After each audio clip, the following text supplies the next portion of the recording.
अस्सलाम वालेकुम। I am miss Iqra Nazir from the hope high school Mirwah Gorchani. I am a biology teacher. आज का हमारा टॉपिक है सेल डिवीज़न और उसमें हम आज पढ़ेंगे माइटोसिस के बारे में। तो सबसे पहले हम सेल डिवीज़न देख लेते हैं। सेल डिवीज़न क्या होता है? Cell division is the process of one cell dividing into two daughter cell. Cell division एक ऐसा प्रोसेस होता है जिसके अंदर एक सेल डिवाइड होके दो डॉटर सेल्स को बनाता है। माइटोसिस एक ऐसी सेल डिवीज़न होती है जो कि सोमैटिक सेल्स में होती है। सोमैटिक का मतलब बॉडी सेल्स। ये डिवीज़न आमतौर पर हमारी बॉडी में हो रही होती है। अगर हमें कोई इंजरी वगैरह हो जाती है तो कुछ डेज़ के बाद वो फिर से रिकवर हो जाती है। जो सोमैटिक सेल्स होते हैं जिस तरह से वो रिकवर करते हैं उस प्रोसेस को माइटोसिस कहते हैं। माइटोसिस को डिस्कवर किया था वाल्टर फ्लेमिंग ने। तो सबसे पहले माइटोसिस के बारे में स्टडी की थी वाल्टर फ्लेमिंग ने। फिर उन्होंने बताया कि माइटोसिस क्या होता है। ये एक सेल डिवीज़न का प्रोसेस है। माइटोसिस 2 स्टेप्स में होती है।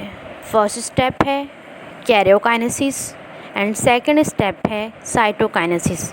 तो कैरियोकाइनेसिस क्या होता है? कैरियो से मतलब न्यूक्लियस एंड काइनेसिस से मीन्स डिवीज़न। हमारे पास सेल के सेंटर में न्यूक्लियस मौजूद होता है, तो जब न्यूक्लियस डिवाइड होता है उस प्रोसेस को कहते हैं कैरियोकाइनेसिस। एंड सेकंड जो स्टेप है cytokinesis. Cyto means cytoplasm, kinesis means division. Nucleus के बाद जो डिवीज़न होती है उसे साइटोकाइनेसिस कहते हैं। अब इंटरेस्टिंग बात यह है कि कैरियोकाइनेसिस को फर्दर 4 स्टेप्स में यानी कि 4 फेसेस में डिवाइड किया गया है।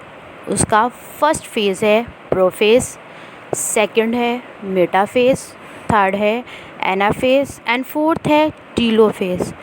प्रोफेज मीन्स अर्ली फेज जिसके अंदर जो न्यूक्लियस होता है वो डिवाइड नहीं होता, एंड जो टीलोफेज होता है उसके अंदर न्यूक्लियस कम्प्लीटली डिवाइड हो जाता है। अब हम लोग स्टडी करेंगे फेसेस की one by one. First phase था प्रोफेज।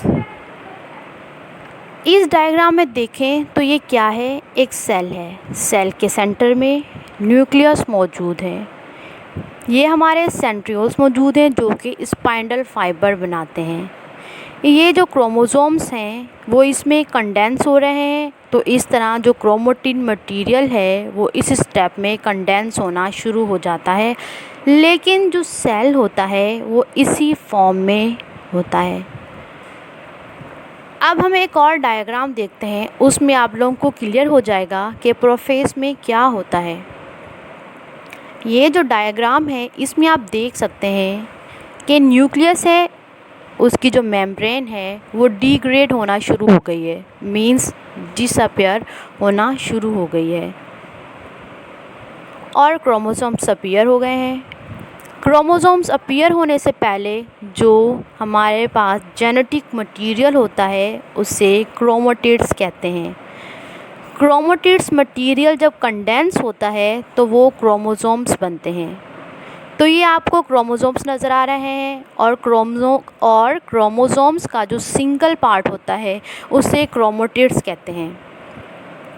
और ये जो सेंट्रोमियर है ये एक प्रोटीन होती है जो दोनों क्रोमेटिड्स को आपस में जोड़ती है, और ये सेंट्रियोल हैं जो स्पाइंडल फाइबर बनाते हैं, और फिर ये स्पाइंडल फाइबर जो हैं वो अपोजिट पोल्स की तरफ मूव करवाते हैं। तो मीन्स जो सेंट्रियोल हैं वो माइग्रेशन करता है और फिर स्पाइंडल फाइबर बनना स्टार्ट हो जाते हैं। अब सेकंड फेज़ पढ़ते हैं जो कि है मेटाफेज़। आप इस डायग्राम में देख सकते हैं जो सेंट्रियोल्स हैं वो अपोजिट पोल की तरफ जाकर एडजस्ट हो गए हैं और उन्होंने स्पाइंडल फाइबर बना दिए हैं। जो आपको थ्रेड नज़र आ रही है उससे स्पाइंडल फाइबर्स कहते हैं। इसके अरेंज होने के बाद अब काइनेटोकोर फाइबर बनते हैं। काइनेटोकोर फाइबर क्यों कहते हैं? क्योंकि हमारे पास जो क्रोमेटिन को जोड़ने वाले प्रोटीन का नाम है वो है काइनेटोकोर। जब काइनेटोकोर के थ्रू स्पाइंडल में जब अटैच्ड होते हैं तो उसको काइनेटोकोर स्पाइंडल कहते हैं। जब ये क्रोमोसोम्स इक्वेटर में अरेंज हो जाते हैं उसे माइटोटिक प्लेट कहते हैं। तो ये जो प्रोसेस हैं ये सारे मेटाफेज में होते हैं, जो कि सेकंड फेज में। इसमें दो ही इम्पोर्टेंट स्टेप्स हो रहे होते हैं, एक होता है माइटोटिक प्लेट और दूसरा होता है अरेंजमेंट ऑफ क्रोमोसोम्स।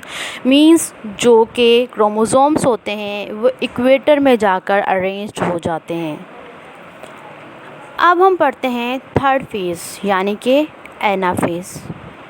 अब देखिए एनाफेज में क्या होगा, वो फाइबर जिसके ऊपर काइनेटोकोर के साथ अटैच्ड हो गए थे क्रोमोसोम्स उसको काइनेटोकोर फाइबर कहा जाता है।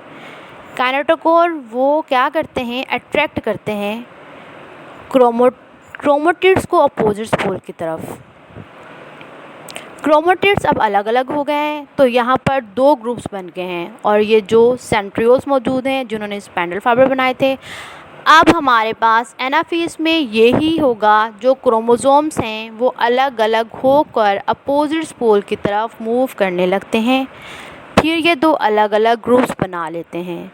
ये था एनाफेज। एनाफेज में दो ही स्टेप होते हैं। अब लास्ट है टीलोफेज। टीलोफेज जो है वो एक रिवर्स प्रोसेस है प्रोफेज का।